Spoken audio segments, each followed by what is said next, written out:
Hi, we are Team 12, and in this demo, I'll walk through our report, our key design decisions, the code in our IDE, our improved code, and also a short run to show the key features that were required, which is to deconstruct the monolith, our solid design, the O1 hash lookups, and also our implementation of same concurrency along with live progress reporting.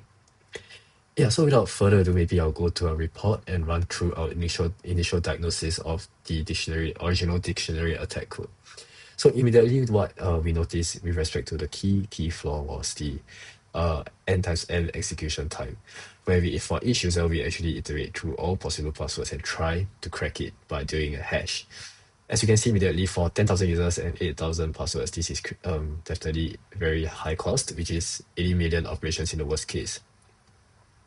Yeah, so some symptoms we noticed was that the task queue can grow very quickly. And also the message digest reallocation and so formatting was an issue to note for us as well. This is evident in our flame graph, where we can definitely notice very, very high cost with respect to the use of the hash and also the formatting that comes here. Maybe I'll go to the formatting aspect later on.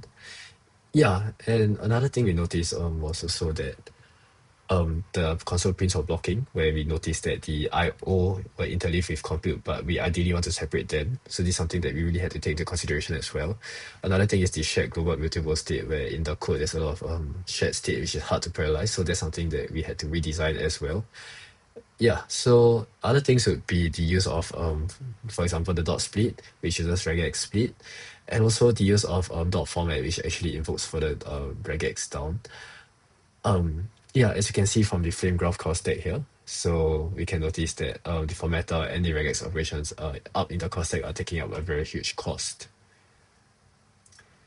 Yeah, so these are definitely things that we had to. So mainly there is the regex matching and also the the use of formatter, which is not ideal as it can add to our cost as well. So these were the main things that we were mindful of in terms of solutionizing our improved code. Yeah, so maybe so there'll be some summary of our top hotspots which mainly lie with the hashing. But the key bottleneck here would be the n times m execution here. Yeah, so without further ado, I will perhaps run through our proposed code architecture with respect to code components and responsibilities. So maybe I'll run to our UML diagram where we can clearly observe much better separation of concern, where each block is actually its own class, where we have our main orchestrator, which handles the main entry point, the main method, which is our dictionary attack class, that actually invokes the hash loader to load the hashes from the text file, and also to do the same for the dictionary to load it from our text file. And next, we also have our password cracker engine to actually crack the passwords, and also a separate class for status reporting, live status reporting, and also a separate class that's responsible for writing the outputs to our txt file. Yeah, so maybe I'll quickly run through each of these six focused components, where hash loader essentially builds the map for O1 reverse lookups. The dictionary loader actually loads candidate words. The password cracker computes the SHA-256 once per word, which is O1 membership. And the status reporter, which is non-blocking, allows for non-blocking progress, reports on a separate daemon thread. And also output writer for buffered CSV output, which is much faster. And finally, our main entry point. Yeah, so without further ado, I'll show each of these components to you guys and also highlight the use of solid principles. So for solid principles wise, one immediate thing that even we saw just now in the Mermaid UML was the clear separation of concerns, which is very clearly exhibited here in our main entry point, where we load target hashes, then we load the dictionary, then start the status reporter, etc., etc. So very clearly separated in the main method, so no longer very messy like we saw in the original code snippet. Yeah, so then I guess we can move on to you're wondering why do we have so many interfaces here and followed by implementation? Why not just use implementation class? This is because we want to ensure that maybe in the future where a very good developer has a way better implementation of password cracker, they can simply implement our interface and implement all necessary methods here as well, and simply swap out the usage here to their implementation.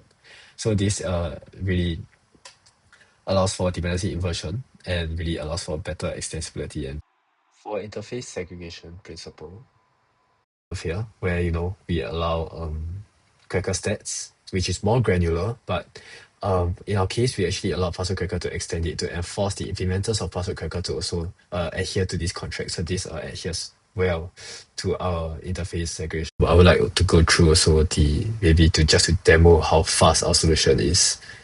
Yes. So as we can see that for the same large input file, we actually only took 116 milliseconds as compared to the original implementation, which we can see would definitely take a long time. Still waiting for the console. Yeah, so even after a few seconds, we are not even 5% done, and that's really not ideal. Yeah, so you might be wondering what really resulted in us being able to achieve that really lightning fast execution time for the same input. The main big shift would be the shift from n times m o big O time to O m time, where O m is the length of the dictionary input. Yeah, so the real magic here is how we are actually hashing. Yeah, so the real magic here is how we are actually hashing it once. So we are doing it here with the hash loader. Then we are also loading the dictionary in M time. Finally, then we actually proceed to cracking it by passing it to the password cracker. And this is where the magic really lies, and we're also able to leverage on parallelism via the common fork join pool. And this is actually allowed to be done via parallel stream. And why it's unordered is because we don't want to tell the JVM to maintain any order that might add to execution cost as well. And you might be wondering why not use a thread pool executor. Definitely thread pool executor is actually more further away from the CPU, if you might say it that way. And definitely the end state is that the overhead is much higher than leveraging on the fork join pool, the common pool, that actually allows for better automated distribution of tasks under the hood. This is actually what is called as work stealing. So work stealing balances the load across cores while avoiding contention. Yeah, so with this parallel stream, we are really able to leverage on concurrency to achieve the best possible runtime. Yes, so the main key ideas here is the shift to O1 lookups in OM time by building the hashes beforehand. Yeah, so and also the use of parallel streams to really leverage on the fork join pool. Without further ado, yeah, maybe I would like to run through the flame graphs again to really highlight what gains we have really experienced as a result of our code improvements. So as we can tell here that in the original program, we can notice that indeed definitely the main bottleneck will still be the SHA-256, but under the hood we are actually calling the format, which is very costly as well, and also leveraging on regex that we definitely want to avoid. As you can see, all adding to cost, and also there's a lot of GC pressure in our code earlier on as well. Yeah, that we definitely really kept to a rather minimal. But I think GC wise, when we are loading the data, it can't be avoided. But what really shined in our implementation was how we actually really reduced, the format, so we don't actually allow formatting to and regex to add cost. As you can see here, the main cost is actually at the SHA-256. And the cost is actually much narrower because we are actually not adding to the cost by the formatters and the regex as well. And the main reason why it's so fast is, but like I said just now, the improved runtime complexity. But we also can see that as much as possible, we actually rid of a lot of unnecessary cost. We formatter here as well. Yep. So this would be the flame graph evidence that is rather interesting. Yeah. Besides that, I would just like to maybe quickly run through reiterate how for other developers can really leverage on our interfaces and really come up with their own implementations and really quickly test by swapping out implementations.